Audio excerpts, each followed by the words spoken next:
સુરતમાં નવરાત્રી પર્વને લઈને ખેલૈયાઓમાં ભારે ઉત્સાહ જોવા મળી રહ્યો છે। સુરતમાં વિવિધ જગ્યાઓ પર નવરાત્રીની ઉજવણી કરવામાં આવશે, જેને લઈને સુરત પોલીસ દ્વારા તૈયારીઓ સમીક્ષા કરવામાં આવી હતી। સુરતમાં નવરાત્રી પર્વને લઈ ખેલૈયાઓમાં ભારે ઉત્સાહ જોવા મળી રહ્યો છે। સુરતમાં વિવિધ જગ્યાઓ પર નવરાત્રીની ઉજવણી કરવામાં આવશે, જેને લઈ સુરત પોલીસ દ્વારા તૈયારીઓની સમીક્ષા કરવામાં આવી હતી। સુરત પોલીસ કમિશનર અનુપમસિંહ ગેહલોત અને ઉચ્ચ અધિકારીઓએ આજે વિવિધ ગરબા સ્થળોની મુલાકાત લીધી હતી અને આયોજકો દ્વારા કરાયેલી કામગીરીની સમીક્ષા કરી હતી। આ દરમિયાન પોલીસ કમિશનરે જણાવ્યું હતું કે સુરત શહેરમાં અંદાજે શેરી અને મહોલ્લા અને અન્ય આયોજકો થકી 3000થી વધુ નવરાત્રીનું આયોજન કરવામાં આવ્યું છે। 15 જેટલા કોમર્શિયલ ગરબાનું આયોજન કરવામાં આવ્યું છે। આ સાથે 27 જેટલા નોન કોમર્શિયલ ગરબા પણ આયોજન કરવામાં આવ્યું છે। ત્યારે આજે જે ડોમમાં નવરાત્રી પર્વની ઉજવણી કરવામાં આવે છે, એ ડોમની આજે સુરત પોલીસની ટીમે દ્વારા મુલાકાત લેવામાં આવી હતી। અમારી તમામ જગ્યાઓ પર નજર રહેશે, ખેલૈયાઓને અને જગ્યાઓ પર નજર રહેશે। ખેલૈયાઓને અને પરિવારના લોકોને કોઈપણ જાતની અગવડતા ન પડે તે માટે તમામ જગ્યાએ સુરત પોલીસ સજ્જ રહેશે અને કોઈ ખામી હશે તો આયોજકોને સીધું જણાવવામાં આવશે।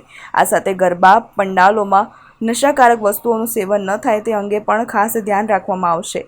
ગરબા પંડાલોમાં બ્રીથ એનેલાઇઝર અને ડ્રગ્સ ડિટેક્ટ કિટ સાથે ચેકિંગ કરવામાં આવશે।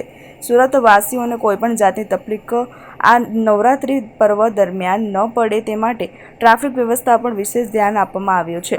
7000થી વધુ પોલીસ જવાનો આ નવરાત્રી પર્વ દરમિયાન તૈનાત રહેશે અને ખડે પગ ફરજ બજાવશે। શુભ પર્વ ચાલુ થવા જઈ રહ્યા છે, ત્યારે આપણા સુરત શહેરમાં અલગ અલગ વિસ્તારોમાં જો કુલ 3000થી વધુ આપણા ગરબાઓના આયોજન કરવામાં આવેલા છે, જેમાં શેરીઓમાં છે, સોસાયટીમાં છે, ખુલ્લા મેદાનમાં છે, સ્કૂલોમાં છે અને સાથોસાથ કુલ 15 જેટલા આપણા કોમર્શિયલ ગરબાઓ છે, જો મોટા ડોમ્સ વગેરે બનાવીને જો એમાં કરવામાં આવી રહ્યા છે। બાકી 27 જેટલા એવા મોટા ગરબાઓ છે જો કે નોન કોમર્શિયલ છે।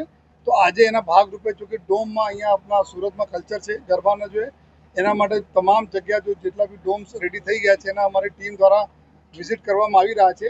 એને જ ભાગરૂપે આજે અહીંયા પાલ વિસ્તારમાં યશવી નવરાત્રી જો 2024ને જો ડોમના પૂરી રચના કરવામાં આવી છે, એના બધા અધિકારીઓ વિઝિટ કરવામાં આવે છે કે જેથી અહીંયા શું અમે સુધારા વધારાના માર્ગદર્શન આપી શકીએ, જેથી પોતપોતાના વિસ્તારમાં બધા લોકો એના સુધારા કરાવી શકે, જેના પબ્લિક સેફટી સાથે આપણા ખૂબ સરસ જો ખેલૈયાઓ એન્જોય કરે એવા આશયથી અમે લોકો બધા વિઝિટમાં આવ્યા છીએ। અને અમુક વિસ્તારો એવું છે કે બધા ઓલમોસ્ટ એવરીડે કંઈ કે બારિશ થતી રહી છે સુરતમાં, જેના લીધે પાર્કિંગમાં બી કેવી જેવી સમસ્યાઓ આપણે એના આવી રહી છે જો અમુક ડોમમાં, જેના લીધે થોડા તકલીફો જો પડી છે। એમાં ડોમના પાર્કિંગના લાયસન્સ કરવા માટે અમારી ટ્રાફિક ટીમ એના સાથે સંકલન કરે છે અને લગભગ જો એકાગને છોડી દઈએ, બાકી બધા લોકો એકદમ રેડી છે આવતીકાલથી જો એકદમ નવરાત્રિનો જો ખૂબ સરસ જો માહોલ આપવા માટે, જેથી આપણા સુરતી આપણા એન્જોય કરી શકે।